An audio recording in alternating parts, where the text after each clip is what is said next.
నమస్తే అండి. వాన పడుతున్నప్పుడు వేడివేడిగా పకోడీ, బజ్జీ లాంటివి తింటే బావుంటుంది కదండీ!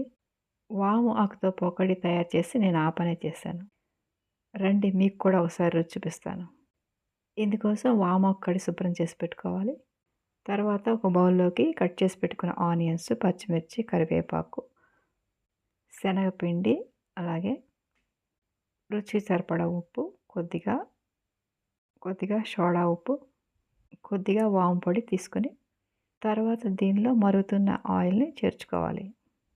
నీళ్ళు అవసరం లేకుండానే పొడి పొడిగా ఉండేటట్లు ఇలా కలుపుకోవాలి. ఇప్పుడు ఈ పిండిని కొద్దిగా నూనెలో వేస్తూ బాగా గోల్డెన్ బ్రౌన్ వచ్చే వరకు వేయించుకోవాలి. చూడండి ఇలా వచ్చిన తర్వాత తీసేసుకోవాలి.